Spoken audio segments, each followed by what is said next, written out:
Hey, what's up, man? So I'm gonna teach you a really quick, easy recipe for making chili. It's really good. Any dude can do it. Doesn't take much time at all. So here we go. I cook it on the stove in a big pot. I have 2 pounds of ground beef. I like using the 93%, so that way I don't have to drain it. It leaves.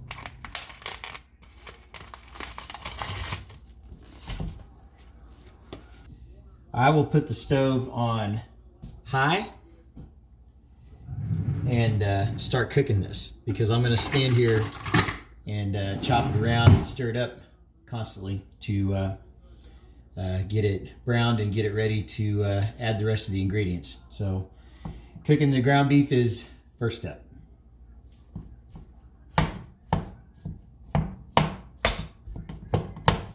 The way I do it is to use a spatula and basically chop it all up and get it all separated. And as it cooks, I will continue to chop it up and kind of turn it around, make sure that it all gets nice and evenly cooked. So we're going to let that go for a minute.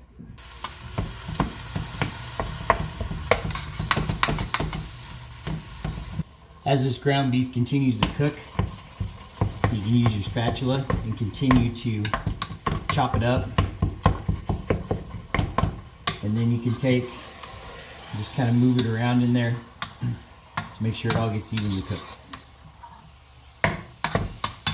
This takes a few minutes, but it gets done quicker if you continue to move it around.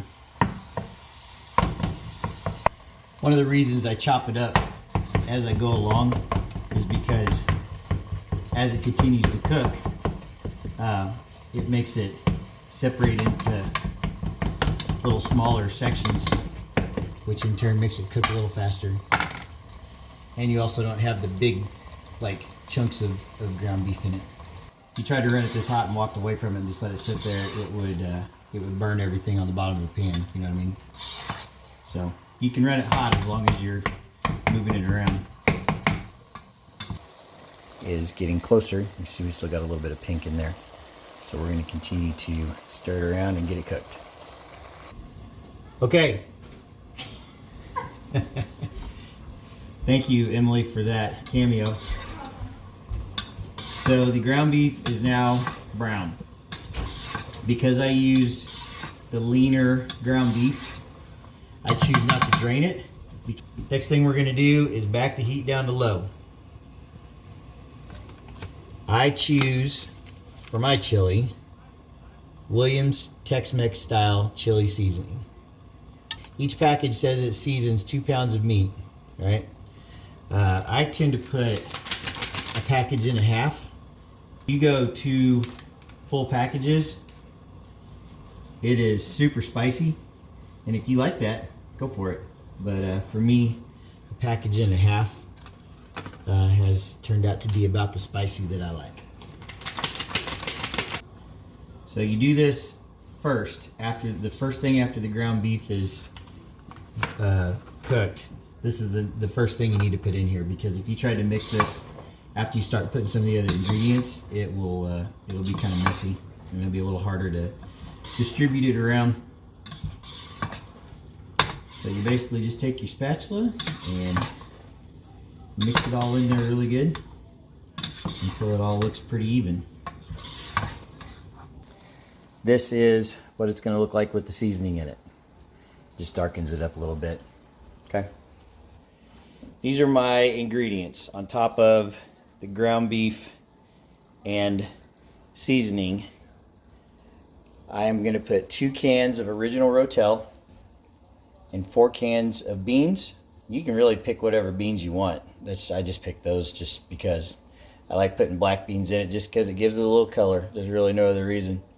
The Rotel original is awesome, and we're going to add those. And then the vegetable juice, I add that on top of everything that goes in to give it more volume. Okay, get more servings out of it that way.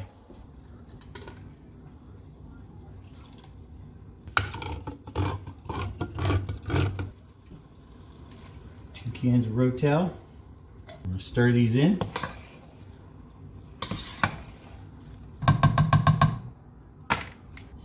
Next up, dark red kidney beans. Now these I will drain.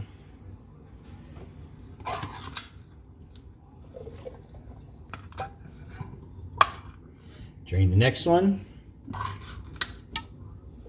2 cans of beans. This one doesn't have a flip top. You gotta do it the hard way. That's 4 cans of beans total, and I actually think I'm gonna stop right there. Let's mix these in and see what kind of mix we have going now. Okay, so let me show you what we got. This is 2 pounds of ground beef, 4 cans of beans, 2 cans of Rotel, a package and a half of Williams TexMex chili seasoning. Now we're going to add the vegetable juice. The vegetable juice adds volume to the final product.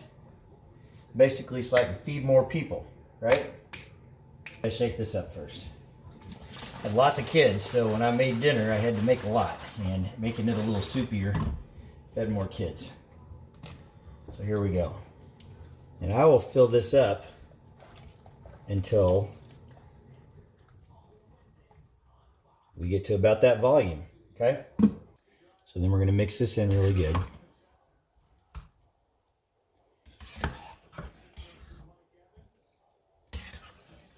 So far, so good. Okay, I'm gonna put the lid on it and we're gonna let it boil. So once it starts boiling, I will turn the heat back down to low and sit on low until everybody gets here and gets ready to serve it up. So the key things to remember when you're making this pot of chili is use lean meat, and that way you don't have to drain it. So that's a step that you can avoid. And for me, I like things easy. I don't cook complicated stuff, and being able to skip that step is perfect. So lean ground beef and about 4 cans of beans on top of that makes for a good balance, of beans and ground beef. And yeah, it's super easy. It's going to be boiling here in a matter of minutes. I'll stir it around a few more times, put it back on low, and it'll be ready to serve. Okay, so this has been boiling for a few minutes. So now I'm going to stir it back up. Let you see what you got. This is some people like chili really soupy. Some people like it super thick. I like it kind of in the middle. That's the finished product. Okay, that's all I got. Good luck, and let me know how your chili turns out. See you.